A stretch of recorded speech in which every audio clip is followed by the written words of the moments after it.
What really separates the wealthy from the poor? It's a question that completely gnaws at anyone who's just trying to build a better life for themselves. I mean, everywhere you turn, you hear gurus shouting that you just need to take bigger risks or, work 100 hours a week. But is that actually true? Today, we are going to look at the fascinating and sometimes uncomfortable conflict between popular financial advice and harsh economic reality. To start us off, let's look at one of the most famous comparisons in all of personal finance. This comes courtesy of Robert Kiyosaki's classic Rich Dad, Poor Dad. He essentially contrasts two different mindsets. His poor dad firmly believed that the love of money is the root of all evil, but his rich dad countered with, no, the lack of money is the root of all evil. And this single comparison perfectly sets up this incredibly popular idea of the mindset gap, basically the belief that your financial destiny is dictated entirely by how you think about money. To really unpack this, here's our agenda for today. 1. The mindset divide. 2. Assets versus liabilities. 3. The psychology of scarcity. 4. Contextual risk-taking. And finally, 5. Building your financial IQ. Let's jump right in. Section 1. The mindset divide. Popular philosophy. Before we can start breaking the rules, we first have to understand the traditional definitions of how people actually view their finances. So, popular culture often views wealth simply as a choice between three distinct modes of thinking. This is captured perfectly in a framework by real estate investors Jake and Gino. The poor mindset focuses on transactions and instant gratification, living paycheck to paycheck. Then you have the middle class mindset, which prioritizes stability, focusing on savings and avoiding risk. And the wealthy mindset? Well, that's all about long-term vision, passive income, and taking calculated risks. It sounds incredibly straightforward, right? Like you just choose the wealthy mindset and you win. But hold on a second. Is it really just a choice? I want you to take a look at this raw, incredibly powerful quote from a Reddit user who was discussing their actual experience with poverty. They wrote about literally having to choose between paying for their asthma medication or paying their water bill.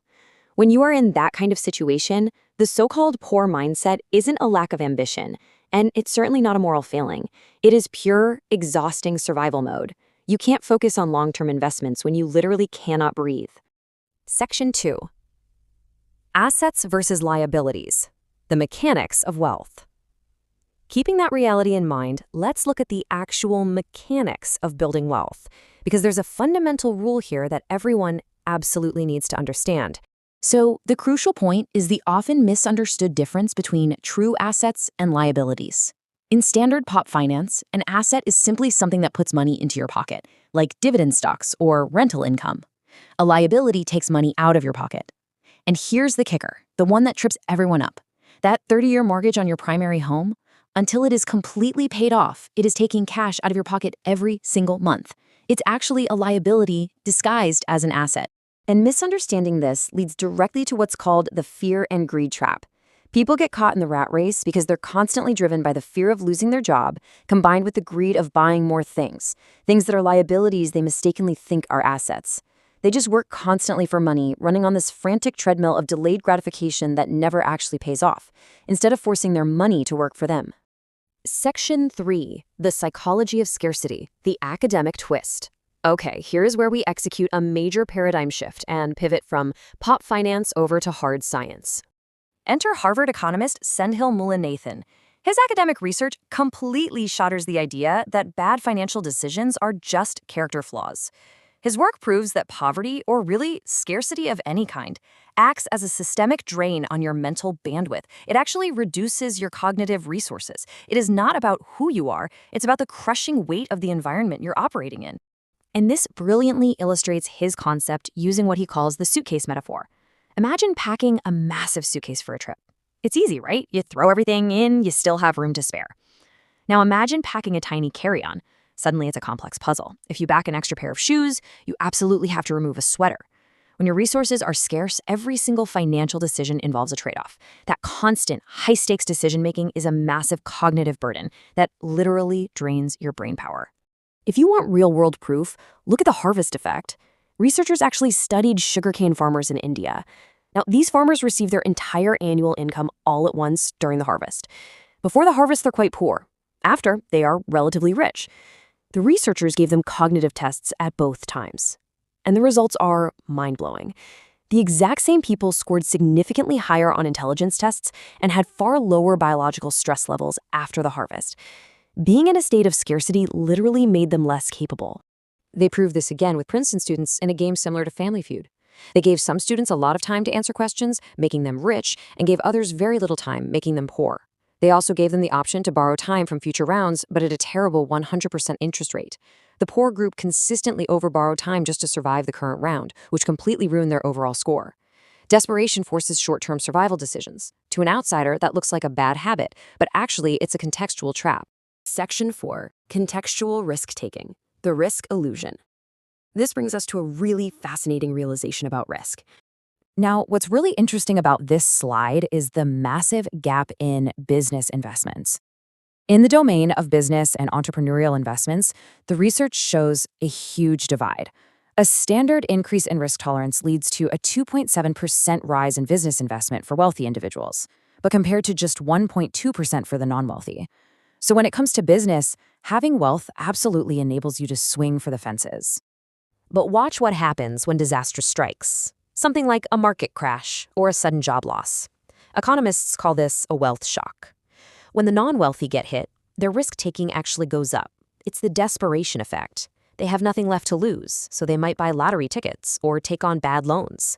But when the wealthy get hit, their risk-taking drops. They go straight into protection mode to guard whatever assets they have left. What this all means is that your risk tolerance isn't just some built-in personality trait you were born with. No, it is an operating system. It was programmed by your childhood socioeconomic status, and it's constantly being updated by your current context. Honestly, feeling like you are falling behind your peers drives your appetite for risk way more than the actual number sitting in your bank account. Section 5. Building your financial IQ. Contextual action. So we've got the mindset philosophy, and we've got the hard science of scarcity and risk. How do we merge all of this into something you can actually use? Well, it starts with your financial IQ. Just working hard is simply not enough. You're just going to burn out. You have to pair that hard work with deep financial intelligence. And that means understanding accounting so you can actually read the numbers, mastering investing so you can buy real assets, understanding the supply and demand of markets, and navigating the law and tax codes. Building this IQ is what protects your limited cognitive bandwidth so you can make better decisions much faster. Let's move to and see how this builds into 3 empowering, context-aware takeaways. First, identify your domain. You might be conservative with your retirement account, but aggressive with a side business, and that's actually smart. Second, check your context. Are you making decisions from a place of stability, or are you reacting to a shock? Do not make big bets when you're in scarcity mode. Third, measure what matters. Focus entirely on your own relative progress month over month. Listen to me. You do not need Elon Musk's risk tolerance. Comparing yourself to a billionaire is totally useless and honestly dangerous without having their specific context. What you actually need are context-appropriate risk strategies that are tailored specifically to your life, your bandwidth, and your resources. Let yourself off the hook for not acting like some Silicon Valley tycoon. We've covered a ton of ground today, all the way from the myths of the poor mindset to the biology of scarcity and the reality of how risk actually works. Now, I want to leave you with one final vital question to ask yourself the very next time you make a financial decision. Are you playing their game or are you building your own wealth? Think about your context, build your intelligence, and go create your freedom. Thanks so much for joining me on this explainer, and I'll see you next time.